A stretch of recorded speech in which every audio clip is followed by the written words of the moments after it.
नमस्कार साथियों, स्वागत है आप सभी का आपके YouTube channel doctor AP education पर। मित्रों, हम सभी प्रीवियस ईयर क्वेश्चन पेपर को सॉल्व कर रहे हैं और पिछले लेक्चर में हम लोगों ने 2002 पीजीटी एजुकेशन के 2002 के 50 क्वेश्चंस को सॉल्व किया था। आज के अपने इस लेक्चर में हम लोग अगले बचे क्वेश्चन को सॉल्व करेंगे। लगभग 85 क्वेश्चंस हैं, जिनमें से हम लोगों ने 50 कंप्लीट कर लिया है। अब हमारे पास इस लेक्चर में हम लोग लगभग 35 क्वेश्चन को और कंप्लीट करने वाले हैं।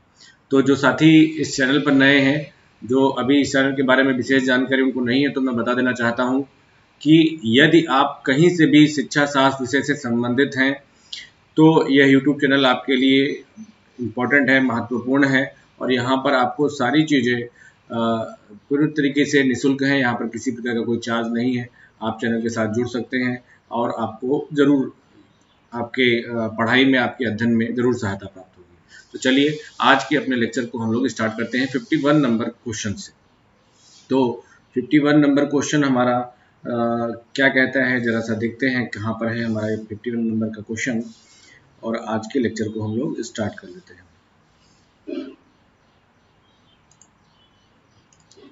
जी, यहाँ तक हम लोगों ने पढ़ा था कि गांधी जी के अनुसार शिक्षा का अंतिम लक्ष्य क्या है। तो हम सभी जानते हैं गांधी जी के अनुसार शिक्षा का अंतिम लक्ष्य मातृभूमि को जानना, सहकारिता, राजनीति में अपनी पाठ हम जानते हैं। और स्पष्ट किया गया है कि आत्मज्ञान को गांधी जी ने शिक्षा का अंतिम लक्ष्य कह रखा है। इसी के साथ हम लोग आज के अपने क्वेश्चन को स्टार्ट करते हैं। पहला 51 नंबर का क्वेश्चन है, कहता है कि अनुशासन जो आंतरिक है, अनुशासन जो आंतरिक है वह बाहर से थोपे गए अनुशासन से अच्छा है। इस प्रकार आंतरिक अनुशासन से क्या तात्पर्य? तो कहते हैं कि शरीर पर नियंत्रण जैसे उपवास या कुछ खाद्य पदार्थों का निषेध। आंतरिक अनुशासन से मतलब क्या होता है, इसका क्वेश्चन आपसे पूछा जा रहा है। ठीक है, यानी या फिर इसको हम ऐसे कह सकते हैं स्वानुशासन से क्या तात्पर्य है। तो शरीर पर नियंत्रण अपने लोगों द्वारा लगाया गया अनुशासन या डिसिप्लिन जो नियमों और कानूनों द्वारा प्रतिपादित नहीं है। अनुशासन जिसका अनुसरण व्यक्ति आत्मा की अनुभूति के फलस्वरूप करता है। तो जाहिर सी बात है, इन चारों विकल्पों में से हमें स्पष्ट रूप से दिखाई दे रहा है कि आंतरिक अनुशासन या स्व अनुशासन से तात्पर्य उस अनुशासन से है जो जिसे व्यक्ति अपने आत्मा की अनुभूति के फलस्वरूप उसका अनुसरण करना प्रारंभ करता है। चलिए अगले क्वेश्चन पर आते हैं। अगला क्वेश्चन कहता है कि नई तालीम थी, क्या थी? शिक्षक उन्मुख थी, स्टूडेंट ओरिएंटेड थी, या दस्तकारी या फिर कोई उद्योग जिस पर कोई हस्तशिल्प सिखाया जाता था वो उस पर केंद्रित थी, या एक मूक सामाजिक क्रांति थी? तो हम सभी जानते हैं कि जो गांधी जी की नई तालीम या बुनियादी शिक्षा की बात कही गई थी, वह उस पे हस्तकला से संबंधित चीज़ों को प्रमोट किया गया था। और यही इसकी एक समस्या भी थी, यही इसकी एक प्रॉब्लम भी थी जो आगे इसको लागू करने में बाधा के रूप में आई थी। तो नई तालीम कैसी थी? एक आपकी दस्तकारी केंद्रित थी। दस्तकारी से कुछ और मतलब मत लगा लेना, ठीक है। अगला, विश्व भारती में शिक्षण कॉलेज को किस नाम से जाना जाता है? इंपॉर्टेंट क्वेश्चन है, कई बार ये पूछा जा चुका है, इसको ध्यान में रखिएगा। शिक्षक शिक्षण कॉलेज, टीचर्स ट्रेनिंग कॉलेज को किस नाम से जाता है?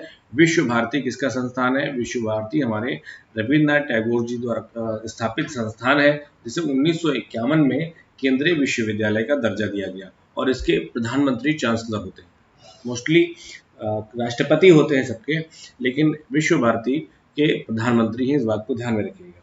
तो यहाँ का जो टीचर्स ट्रेनिंग कॉलेज है, कई डिपार्टमेंट है, लगभग 10-11 डिपार्टमेंट है, जहाँ सब डिपार्टमेंट को कोई नाम दे दिया गया, भवन के नाम से दे दिया गया। तो इसीलिए ये पूछ रहा है कि जहाँ पर टीचर्स ट्रेनिंग कॉलेज है, उस टीचर्स ट्रेनिंग कॉलेज को क्या नाम दिया गया? शिक्षा भवन, विद्या भवन, विनय भवन या शिक्षा सत्र? तो कहीं आप ऐसे चक्कर में मत रहिए कि शिक्षक शिक्षण का मतलब क्या है, विद्या से है और सीधे शब्द से आप विद्या मारिए, तो नहीं। विनय भवन इसका नाम है। शिक्षक शिक्षण कॉलेज को हम विनय भवन कहते हैं। जो शिक्षा भवन है, इसमें उच्चतर माध्यमिक की शिक्षा दी जाती है, इसमें उच्चतर माध्यमिक की शिक्षा दी जाती है। और जो विद्या भवन है, विद्या भवन उच्च शिक्षा की संस्था है। उच्च शिक्षा की संस्था को, अगर अगला क्वेश्चन आ जाए, उच्च शिक्षा की संस्था को क्या नाम दिया गया है, तो उसे हम कहेंगे विद्या भवन। ठीक। और शिक्षा सत्र किसी भी संस्थान का वहाँ पर नाम नहीं है। इसी प्रकार से वहाँ पर कला भवन है। एक और इम्पोर्टेंट है श्री निकेतन, एक है वहाँ पर श्री निकेतन, ये भी एक अलग डिफरेंट नेम है थोड़ा सा, बाकी को आप पहचान सकते हैं। श्री निकेतन, श्री निकेतन ये ग्रामीण विकास या ग्रामीण शिक्षा से संबंधित है। चलिए अगला क्वेश्चन देखते हैं। 54 नंबर का क्वेश्चन है हमारा। कहता है कि मैं एक कवि एवं राजनेता था, दार्शनिक नहीं। ये किसका कथन है? रविन्द्रनाथ टैगोर जी का है, अरविंद घोष जी का है, स्वामी विवेकानंद का है, या मदन मोहन मालवीय का? ठीक, तो ये स्टेटमेंट है रविन्द्रनाथ टैगोर जी का, और वो कहते हैं कि मैं कवि या राजनेता था, दार्शनिक के रूप में नहीं था। तो ये किसके बारे में कहा गया है? रविन्द्रनाथ टैगोर जी के बारे में कहा गया है। जो जिस पर देखो समय देने की आवश्यकता है, उन्हीं प्रश्नों पर हम बहुत अधिक फोकस करने वाले हैं, वरना हम लोग रिवीजन कर रहे हैं। इन प्रश्नों को आपने कहीं ना कहीं पढ़ा होगा, तो बस हमारा जो फोकस है कि जो यूथ की जो हमारी बुक है, उस बुक में जो क्वेश्चन दिए गए हैं उनमें से कहाँ पर कुछ प्रॉब्लम है या कैसी चीज़ें हैं, उनको हम एक बार रेक्टिफाई करते चल रहे हैं। शांति निकेतन आश्रम की स्थापना हुई थी, कब हुई थी? 1900 में हुई थी, 1905 में, 1901 में, 1940 में। तो हम सभी जानते हैं कि शांति निकेतन की स्थापना बोलपुर में 1901 में की गई थी, कलकत्ता में, जिसका नाम आगे क्या है? इसी से विश्व भारती विद्यापीठ, या जो आपका अभी ऊपर आपने पढ़ा था उसके बारे में बात कही गई। तो शांति निकेतन आश्रम की स्थापना 1901 में, यही चलकर आगे विश्व भारती बना, जिसे 1951 में केंद्रीय विश्वविद्यालय का दर्जा दिया गया। तो अभी हम लोगों ने अब हमारा कौन सा है? हाँ ठीक, त्रिभाषा सूत्र इसलिए सुझाया गया। क्यों सुझाया गया भाई? देखो, त्रिभाषा सूत्र को लेकर काफ़ी कन्फ्यूज़न है कई लोगों का, उसको हम लोग अलग से भी एक बार पढ़ने का प्रयास करेंगे। त्रिभाषा सूत्र इसलिए सुझाया गया, क्यों? संस्कृति के अध्ययन को प्रोत्साहन करने के लिए, उर्दू भाषा के अध्ययन को प्रोत्साहन देने के लिए, मातृभाषा के लिए के अतिरिक्त किसी अन्य भारतीय भाषा के अध्ययन को प्रोत्साहन करने के लिए, अंग्रेजी के अतिरिक्त अन्य किसी आधुनिक यूरोपीय भाषा के अध्ययन को प्रोत्साहन करने के लिए। तो यहाँ पर हम लोग जाएंगे कि मातृभाषा के अतिरिक्त किसी अन्य भारतीय भाषा के अध्ययन को प्रोत्साहन करने के लिए यहाँ पर त्रिभाषा सूत्र का फॉर्मूला प्रस्तुत किया गया। त्रिभाषा सूत्र में आपका एक हिंदी था, आपकी दूसरी मातृभाषा थी, और तीसरी आपकी वैसे हिंदी या अंग्रेजी थी। इसको मैं आपको डिटेल में पढ़ाऊंगा, फिलहाल आप यहीं तक पढ़ा भी रखा है मैंने त्रिभाषा सूत्र के बारे में, आपको कायदे से लेक्चर अपलोड है। चलिए, किस आयोग ने ग्रामीण विश्वविद्यालय स्थापित करने का सुझाव दिया? बढ़िया सवाल है। किस आयोग ने ग्रामीण विश्वविद्यालय स्थापित करने का? विश्वविद्यालय अनुदान आयोग, उच्च शिक्षा आयोग, राष्ट्रीय शिक्षा आयोग, या साजन कमेटी? ठीक है, तो उच्च शिक्षा आयोग, वही मतलब कहने का मतलब इसका क्या है कि विश्वविद्यालय शिक्षा आयोग। ये उच्च शिक्षा आयोग कुछ और नहीं है, ये क्या है? आपका विश्वविद्यालय शिक्षा आयोग है। विश्वविद्यालय शिक्षा आयोग 1948-49 राधाकृष्णन आयोग। तो ग्रामीण विश्वविद्यालय को स्थापित करने का सुझाव किसने दिया है? राधाकृष्णन आयोग ने दिया है। इसी से मिलता जुलता कोठारी आयोग में या राष्ट्रीय शिक्षा आयोग में, इसमें दिया गया है वरिष्ठ विश्वविद्यालय स्थापित करने का सुझाव। ठीक है, वरिष्ठ, अगर क्वेश्चन आपसे पूछा जाए कि वरिष्ठ विश्वविद्यालय स्थापित करने का सुझाव किसने दिया, तो वो आपका कोठारी आयोग या राष्ट्रीय शिक्षा आयोग होगा। लेकिन यहाँ पर पूछा गया ग्रामीण विश्वविद्यालय स्थापित करने का सुझाव, तो ये आपका राधाकृष्णन आयोग होगा। चलिए अगला क्वेश्चन देखते हैं। कह रहा है कि निम्नलिखित में से कौन केंद्रीय प्रवृत्ति की माप है? तो सहसंबंध, बहुलक, मानक विचलन, या प्रसार? तो हम सभी जानते हैं मीन, मीडियन, मोड, ये तीन क्या है? मध्यमान, माध्यिका और बहुलक, ये सभी सेंट्रल फ्रीक्वेंसी के मेजरमेंट के यूनिट हैं, और बाकी जो दिए गए हैं वो अलग अलग चीज़ों के लिए प्रयोग होते हैं। अगले प्रश्न पर आते हैं। अगला प्रश्न कहता है हमारा कि दूरदर्शन एक ही समय लाखों तरह की सूचनाएं प्रदान करता है, मगर यह एक बहुत बड़े आरोप के घेरे में है। क्योंकि यह समय बर्बाद करता है, बच्चे हमेशा टीवी ही देखना चाहते हैं, यह बच्चों की अकादमिक उपलब्धि को प्रभावित करता है, यह गुंडागर्दी एवं कामुकतापूर्ण दृश्यों को दिखाता है। तो भैया जो देखोगे वही तो दिखाएगा। तो कुल मिलाकर के यहाँ पर जो इस आरोप के घेरे में है, वो आरोप का घेरा इसका यही है कि यहाँ पर बीच बीच में कुछ ऐसे, कई बार आप YouTube चैनल पर भी रहते हैं तो कुछ ऐसे ऐड आ जाते हैं जो असहज आपको कर देते होंगे। तो इस स्थिति में जितने भी ये विजुअल प्लेटफॉर्म है, यहाँ इनकी एक बड़ी एक समस्या रही है। अगला प्रश्न देखते हैं, जहां बहुत समय देने की जरूरत है वहीं पर हम लोग डिस्कस करेंगे। हर तरह की दृश्य श्रव्य शिक्षण सामग्री के होते हुए भी शिक्षक की आवश्यकता क्यों है? Very good. हर प्रकार की ऑडियो विजुअल जो टीचिंग सिस्टम आ गया है, ठीक है, फिर भी एक शिक्षक की आवश्यकता क्यों महत्वपूर्ण है? देखिए, मैं आपको इस चीज़ें देख रहे हैं कि आप टेक्नोलॉजी है, मैं कहाँ बैठा हूँ, आप कहाँ पर हैं, और आप वहाँ से अपने अपने घर में अपने एक छोटे से मोबाइल से, आपको हो सकता है बड़ा मोबाइल हो, अच्छी बात है, उससे पढ़ रहे हो, लेकिन फिर भी आपको एक शिक्षक की आवश्यकता है। क्यों शिक्षक की आवश्यकता ही नहीं है? आपको शिक्षक सटीक ज्ञान प्रदान नहीं करते। शिक्षक का होना अपरिहार्य है क्योंकि उनके व्यक्तित्व एवं चरित्र का शिक्षार्थी पर अच्छा प्रभाव पड़ता है, शिक्षित व्यक्तियों को रोजगार प्रदान करने के हेतु। तो फिलहाल यहाँ पर कितनी भी दृश्य सामग्री आ जाए, क्योंकि परंतु शिक्षक के महत्व को कम नहीं कर पाएंगे। इसलिए इस बात को ये ऑप्शन जो है वो अच्छी तरीके से कह रहा है कि शिक्षक का होना अपरिहार्य है क्योंकि उनके व्यक्तित्व एवं चरित्र का शिक्षार्थी पर एक अच्छा प्रभाव पड़ता है। अगले प्रश्न पर चलते हैं। अगला प्रश्न कहता है कि स्थानीय स्वायत्त शासन की कौन सी संस्था उत्तर प्रदेश के ग्रामीण इलाकों में प्राथमिक विद्यालयों को चलाने के लिए उत्तरदायी है? तो स्थानीय स्वायत्त संस्था जो हमारी है ग्राम पंचायत, जिला परिषद, क्षेत्र समिति या शिक्षा निदेशालय। तो उत्तर प्रदेश के ग्रामीण इलाकों में प्राथमिक विद्यालय संचालित करने के लिए हमारी ग्राम पंचायत है, और उसी के संरक्षण में या उसी की समिति के अनुसार प्राथमिक विद्यालयों को संचालित किया जाता है। वैसे जिला परिषद आता है, बिल्कुल आता है, लेकिन विद्यालयों के निर्माण और रखरखाव का काम जो है वो जिला परिषद के अंतर्गत है। फंड वहीं से रिलीज होता है, लेकिन उस पर पूरा संचालन जो है ग्राम पंचायत ही करती है। अगले प्रश्न पर आते हैं। प्रश्न कहता है कि उत्तर प्रदेश के ग्रामीण इलाकों में निजी प्रबंधनों द्वारा, मतलब जो हमारे प्राइवेट कॉलेज है, निजी प्रबंधनों द्वारा अंग्रेजी माध्यम के समानांतर प्राथमिक विद्यालय क्यों चलाए जा रहे हैं? अरे पैसा कमाना इसलिए चलाया जा रहा है, इसमें बहुत बड़ी बात है। शिक्षक प्रशिक्षण प्राप्त नहीं है। शिक्षक न किसी राजनीतिक दल द्वारा संरक्षण प्राप्त है। निजी प्रबंधन शिक्षकों को बेहतर नियंत्रण और पर्यवेक्षण में रखते हैं, और हिंदी माध्यम के विद्यालय शिक्षा शुल्क नहीं देते। ये फालतू के प्रश्न है, और यहाँ पर फिलहाल ये होगा कि निजी प्रबंधन शिक्षकों को बेहतर नियंत्रण एवं पर्यवेक्षण में रखते हैं, वहाँ पर आउटकम की बात ज़्यादा कही जाती है। चलो भाई, अगला क्वेश्चन देखते हैं।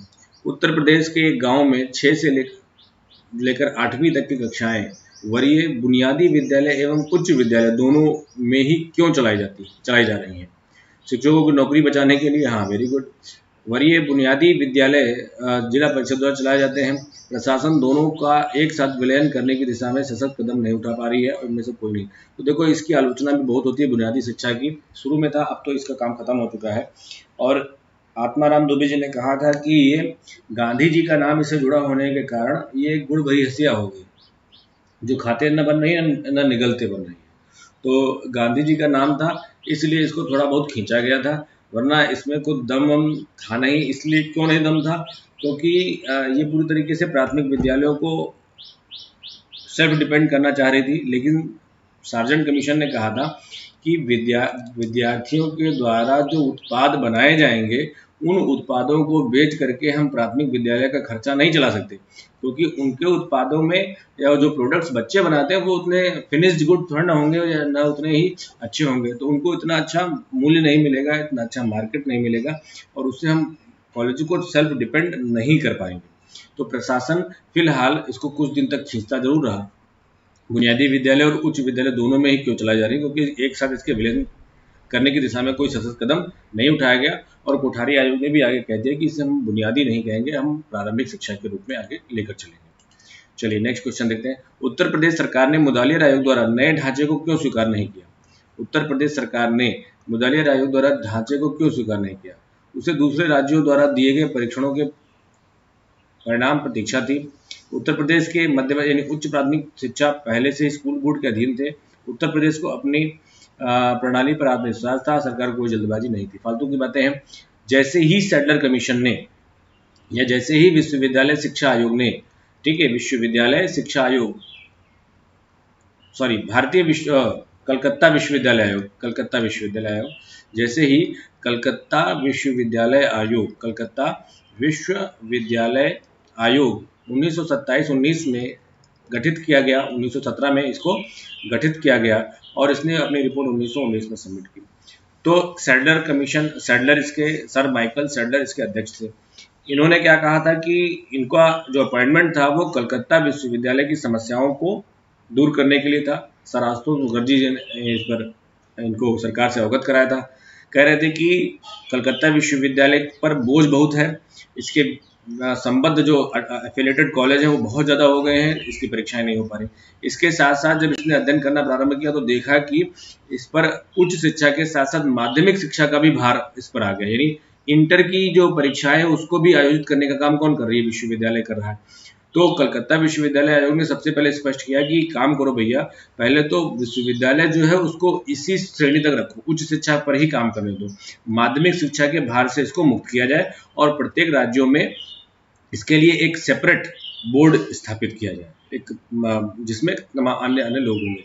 तो जैसे ही इस आयोग की सिफारिशें आई थी, इसके तुरंत बाद 1921 में हमारे यहाँ, जब हम संयुक्त प्रांत के रूप में थे, तो उस समय हमारे यहाँ हाई स्कूल एवं इंटरमीडिएट अधिनियम तत्काल पारित कर दिया गया था और हमने 1923 से परीक्षा लेना प्रारंभ कर दिया था। इसलिए हमने पहले से ही एक बोर्ड स्थापित कर लिया था और इसलिए हमारे यहाँ एक पूरा ढांचागत व्यवस्था आ चुकी थी।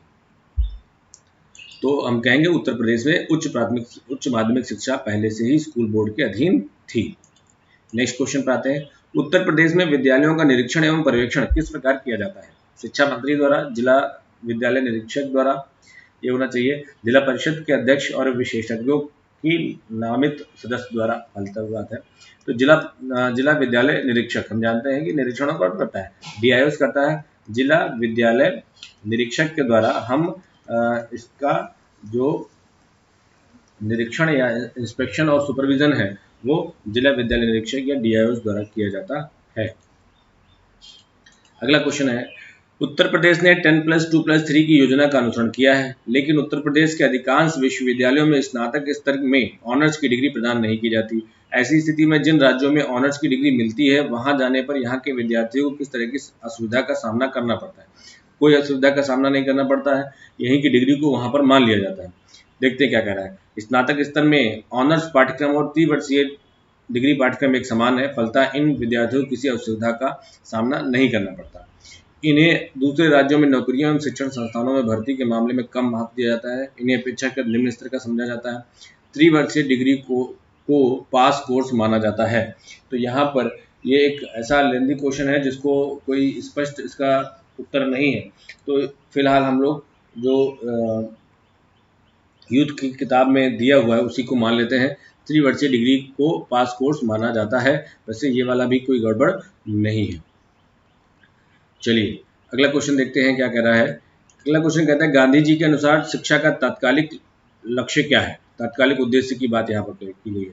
जरूरतों से मुक्ति, रोटी और मक्खन, वेरी नाइस, प्रकृति और प्रेम, गरीबों की सहायता। तो मेरे साथियों, गांधी जी ने शिक्षा के उद्देश्यों को दो भागों में बांटा है। पहला इन्होंने कौन सा उद्देश्य था, इनका पहला तात्कालिक उद्देश्य था और दूसरा कौन सा था, सर्वोच्च उद्देश्य था। दूसरा कौन सा था, सर्वोच्च उद्देश्य था। तो इन तात्कालिक उद्देश्यों में इन्होंने क्या क्या रखा है? सबसे पहले जीविकोपार्जन, इसको मैं आपको याद करा देता हूँ भी, ये इससे क्वेश्चन हमेशा आता है। ठीक है, पहला कौन सा था, जीविकोपार्जन का उद्देश्य। ठीक, दूसरा उद्देश्य क्या था, जब जीविकोपार्जन के बाद सांस्कृतिक उद्देश्य।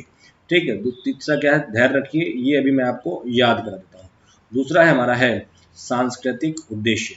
तीसरा क्या कहता है, तीसरा हमारा है संपूर्ण व्यक्तित्व का विकास। तीसरा है संपूर्ण व्यक्तित्व का विकास, संपूर्ण व्यक्तित्व का विकास संपूर्ण व्यक्तित्व का विकास। और फोर्थ नंबर का क्या कह रहा है, नैतिक एवं चारित्रिक विकास। ठीक है, नैतिक एवं आध्यात्मिक विकास। ठीक, नैतिक एवं चारित्रिक कह लो, चलो भाई, नैतिक एवं चारित्रिक विकास, नैतिक एवं चारित्रिक विकास। और पांचवा जो है वो क्या कह रहा है, मुक्ति का उद्देश्य। पांचवा कौन सा है, मुक्ति का उद्देश्य। मुक्ति का, ये इसमें से आपको एक प्रश्न मिल जाता है। और यहाँ पर क्या है सर्वोच्च उद्देश्य क्या है, आत्म अनुभूति, ठीक, या आत्मज्ञान। यहाँ पर आत्म अनुभूति या आत्मज्ञान की यहाँ पर बात कही गई है, इसको आत्मज्ञान कहते हैं। यहाँ पर इसको कैसे याद करेंगे, देखो तात्कालिक उद्देश्य में कैसे क्या कहा गया है, गांधी जी आप सभी जानते हो ऐसी शिक्षा की व्यवस्था करना चाहते थे जिससे बच्चे पढ़ करके रोटी मतलब कमा सके, पैसा कमा सके। गांधी जी की एक परिभाषा भी है कि शिक्षा को जीवन का बीमा होना चाहिए, मतलब अगर पढ़ा लिखा आदमी है तो वो 4 पैसा जरूर कमाए। तो देखो पैसा कमा, तत्कालिक उद्देश्य क्या है, तत्काल क्या चाहिए हमें, पढ़ लिख कर 4 पैसा कमाओ, ठीक। 4 पैसा कमाने के बाद दिमाग न खराब हो, संस्कृति को अपने याद रखिए, अपनी संस्कृति को, बहुत रुपया हो जाने के बाद आप एकदम बौरा मत जाइए, ठीक है, कि अपनी पूरी संस्कृति ही भूल जाइए। तो संस्कृति का उद्देश्य होना चाहिए। जब पैसा कमा लिया है, अपनी संस्कृति का आपको ज्ञान है, तो आपका पूरा एक फिर तीसरी बात क्या कहा गया, संपूर्ण व्यक्तित्व का विकास। संपूर्ण व्यक्तित्व का विकास, इसको ऐसे याद करें कि दिन रात आप रुपया पैसा कमाने के चक्कर में ही मत रहो, अपने शरीर पर भी ध्यान दो, अपने संपूर्ण व्यक्तित्व को आप ध्यान में रखिए, ठीक है। पैसा कमाने के चक्कर में आप अपने घर समाज और संबंध को एकदम न त्याग कर दीजिए। तो सबसे पहले क्या कमाया, पैसा कमाया।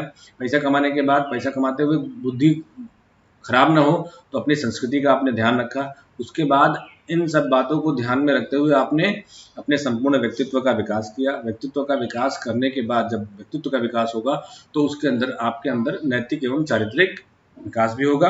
और जब आप नैतिक एवं चारित्रिक तथा आध्यात्मिक विकास होगा तो सब समझ जाएंगे ये जन्म मरण क्या है, बेकार की चीज़ें हैं, तो इन सबसे मुक्ति भी हमें प्राप्त हो जाएगी, ठीक है।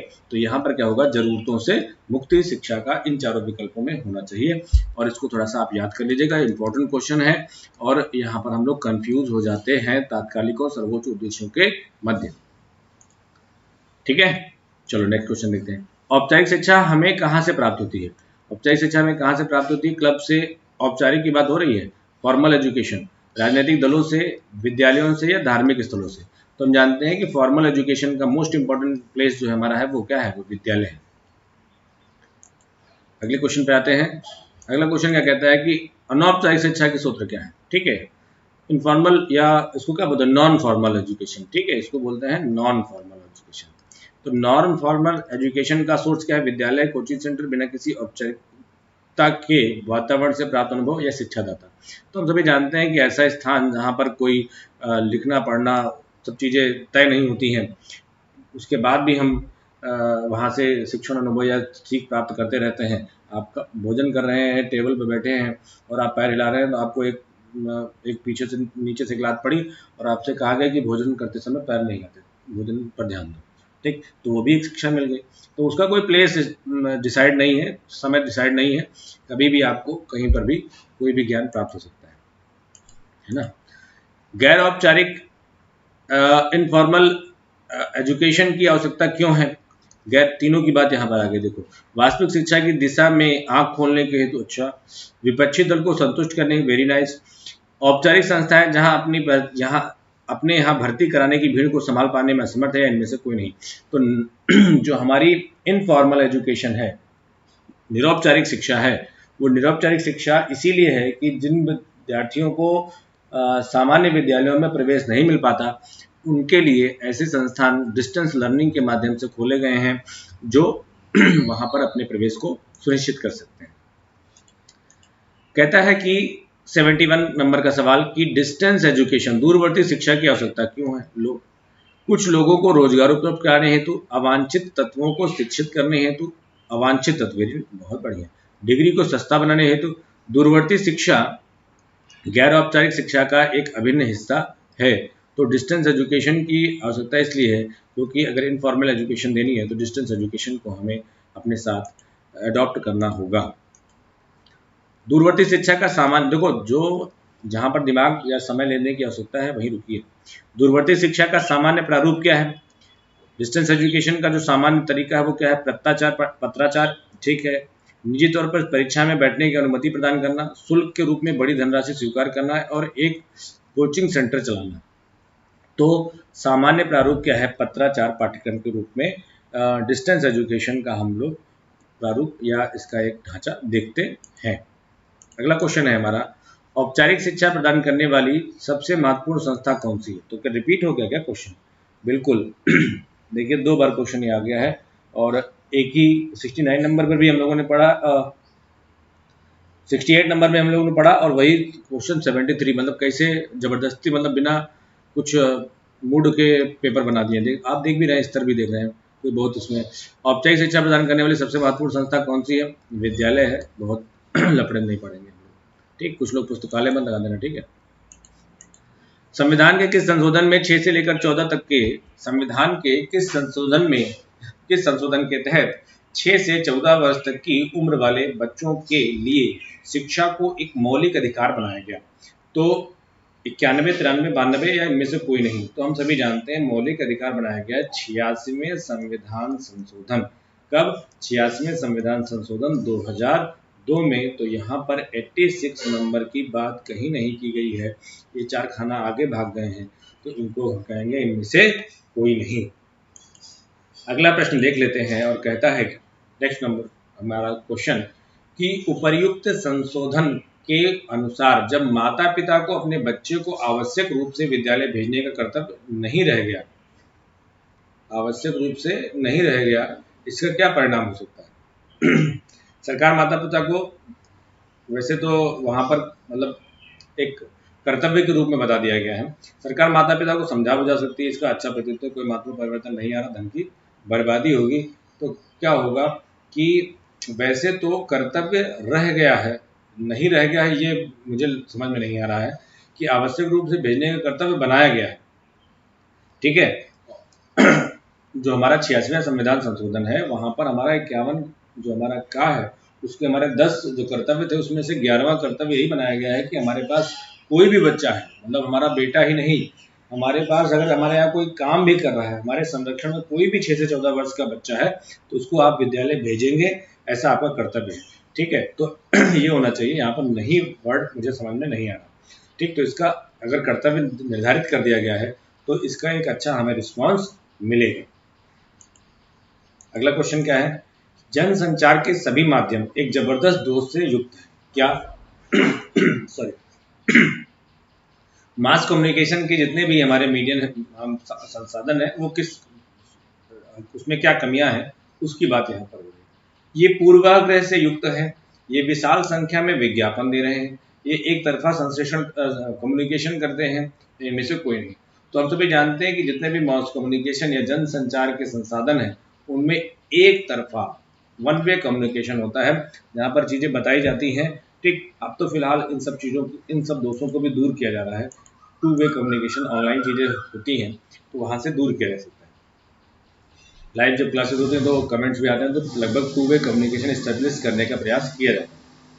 शिक्षा मनुष्य में पहले से ही उपस्थित पूर्णता की अभिव्यक्ति है, ये सैकड़ों बार डेफिनेशन आ चुकी है और आप सभी आंख बंद करके इस प्रश्न का जवाब लगाया करिए। ये हमारे परम आदरणीय स्वामी विवेकानंद जी की परिभाषा है, शिक्षा मनुष्य में पहले से उपस्थित पूर्णता की अभिव्यक्ति है।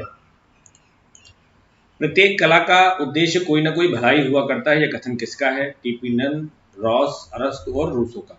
तो वैसे तो इसको मैं सर्च कर रहा था कि एकदम एग्जैक्ट इसका आंसर मिल जाए, लेकिन यहाँ पर मुझे लगता है कि टीपीनन ही सही होंगे, क्योंकि इंडिविजुअल डिफरेंस की या इंडिविजुअल डेवलपमेंट की बात टीपीनन साहब करते हैं।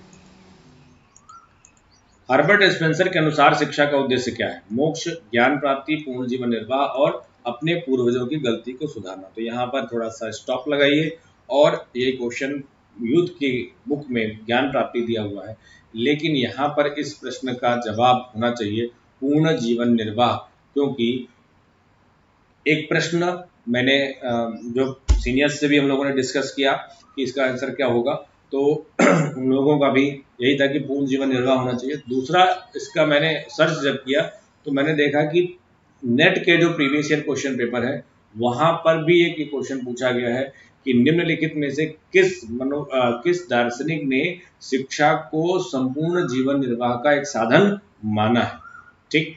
तो वहां पर जवाब हर्बर्ट स्पेंसर सही था, तो इसलिए उसी से संबंधित ये प्रश्न है, इसलिए यहाँ पर इसका जवाब क्या होना चाहिए? पूर्ण जीवन निर्वाह होना चाहिए। सब सीक्रेट समझ लो रिवील हो रही है, इसलिए आप चैनल को सब्सक्राइब जरूर करिए और अपने साथियों को भेजिए जो पढ़ने से संबंधित हैं। जो भी शिक्षा शास्त्र जितने भी आप अपने हमारे बीएड के साथी हैं, बीएड कॉलेज में टीचर हैं या फिर जहाँ भी आप हैं, तो प्रयास करिए थोड़ा सा, ये साथ में सहयोग बढ़ेगा, एक परिवार बढ़ेगा तो जिम्मेदारी रहेगी और उसको और अच्छे तरीके से प्रस्तुत करने का प्रयास किया जाएगा। शिक्षा में भारत में शिक्षा समवर्ती सूची का में है, क्यों? राज्य सरकारें कोई भी कदम केंद्र से पूछकर उठाएंगी। शिक्षा को वित्त प्रदान करना संयुक्त दायित्व है। राज्य सरकार और केंद्र सरकार का क्षेत्र विभाजित है। राज्य और केंद्र सरकारें दोनों ही कानून बना सकती हैं। तो ये क्वेश्चन कई बार पूछा जा चुका है और यहाँ पर आपका होगा कि समवर्ती सूची में रहने का मतलब राज्य और केंद्र दोनों सरकारें इस पर कानून बना सकती हैं। 5 क्वेश्चन और बचे हैं, इनको निपटाते हैं फटाफट। टर्मन तथा बेलार्ड के अनुसार बालिग होने की उम्र क्या है? 14 वर्ष, 18 वर्ष या आपका 16 वर्ष या 21 वर्ष? तो टर्मन तथा बेलार्ड के अनुसार बालिग होने की उम्र बताई गई है 21 ईयर, 21 साल। अगला प्रश्न देखते हैं, कहता है कि निम्नलिखित में से कौन सा घटक ज्ञान अर्जन को निर्धारित करता है? धन, अच्छा, ज्ञान अर्जन को, नॉलेज एक्विजिशन को निर्धारित करता है धन, स्वास्थ्य, अभिप्रेरणा या इनमें से कोई नहीं? तो ज्ञान अर्जन के लिए सबसे महत्वपूर्ण चीज जो है वो क्या है? मोटिवेशन है। पैसा तो है ही है महत्वपूर्ण, स्वास्थ्य भी जरूरी है, लेकिन इन सब के होने के बाद भी यदि आपके अंदर एक मोटिवेशन नहीं है किसी भी लक्ष्य को प्राप्त करने का, ज्ञान को प्राप्त करने का, तब तक आप उस चीज को अचीव नहीं कर पाएंगे। अगले प्रश्न पर चलते हैं। अगला प्रश्न कहता है कि हमारा उपलब्धि के पीछे निम्नलिखित में से कौन सा घटक कार्य करता है? जो हमारे अचीवमेंट है उस ऊपर से पहले से ही संबंधित क्वेश्चन है। अचीवमेंट से संबंधित हमारा जो घटक है, कौन सा हमारा कंपोनेंट है जो पूरी तरीके से काम करता है? भाग्य, वेरी गुड। किसी का अनुग्रह, ये भी बहुत अच्छी बात है। योग्यता एवं अभिप्रेरणा और अनुवांशिकता। तो हमारी एबिलिटी प्लस, वुडवर्थ साहब ने इसको बहुत अच्छे तरीके से बताया है कि ability plus achievement is equal to ability plus motivation. किसने बताया? वुडवर्थ ने बताया। ठीक, मोटिवेशन वाले डेफिनेशन में मैंने आपको पढ़ा भी रखा है। तो योग्यता और अभिप्रेरणा दो चीजें अचीवमेंट के लिए बहुत महत्वपूर्ण है। अगला हमारा प्रश्न कहता है कि शैशवावस्था, सेकंड लास्ट क्वेश्चन है 84, शैशवावस्था अधिक अवलंबन की अवस्था है। एक शैशवावस्था आर्थिक अवलंबन की, मतलब यहाँ पर जो रुपये पैसा वाला जो मामला है इस पर हम डिपेंड है। आर्थिक अवलंबन की अवस्था है, क्योंकि शैशवावस्था, ठीक है, वह कमा नहीं रहा होता है, वह भोजन नहीं जुटा सकता है, उसकी असहायावस्था एवं दूसरों पर उसकी आश्रितता। मानव शिशु की शैशवावस्था अपेक्षाकृत अधिक लंबी होती है। फालतू की बातें हैं। वो अभी असहाय है और दूसरों पर पूरी तरीके से आश्रित है, तो इसीलिए उसका आर्थिक जो रुकावट है, आर्थिक पिछड़ापन है, इसलिए जरूर बना रहेगा। उसमें कौन सी बड़ी बात है भाई। अब हम लोग अगला देख लेते हैं, लास्ट स्लाइड है हमारी। कौन सी? शिक्षा क्या है। इतना बवाल खत्म हो गया और आखिरी में पूछ रहे हैं कि शिक्षा क्या है। मतलब पूरा पेपर पर पूछ लिए हैं और पूछ रहे हैं शिक्षा क्या है। तो शिक्षा अनुदेश है, किताबी ज्ञान है, स्कूल के भीतर या बाहर प्राप्त किया गया एक समस्त अनुभव है। तो कुशाग्रता शिक्षा है। तो सभी जानते हैं कि एजुकेशन जो है वो किसी विद्यालय या किसी पाठ्यक्रम में प्रवेश लेकर प्राप्त करने वाली चीज़ नहीं है। ये एक जीवन पर्यंत और प्रक्रिया है जो हमारे गर्भाधान से प्रारंभ होकर के मृत्यु तक चल सकती है। और इसीलिए हम क्या कहते हैं, स्कूल के भीतर और बाहर प्राप्त किए गए जो समस्त अनुभव हैं वो सभी एजुकेशन की श्रेणी में आते हैं। और इसे हम व्यापक उद्देश्यों में या व्यापक जब अर्थ पढ़ते हैं, शिक्षा का व्यापक अर्थ, उस अर्थ में संबंधित रखते हैं। तो मित्रों, हम लोगों ने 2002 के क्वेश्चन पेपर को सॉल्व कर लिया है। 85 नंबर के क्वेश्चन कंप्लीट हो गए हैं। इसके बाद हम लोग अगला क्वेश्चन पेपर सॉल्व करेंगे और उसके प्रश्नों को देखेंगे। साथ आपसे अनुरोध है कि आप चैनल के साथ जुड़िए और ज़्यादा से ज़्यादा अपने जो साथी हैं उन तक इसे प्रेषित करिए। तब तक के लिए धन्यवाद। भारत माता की जय।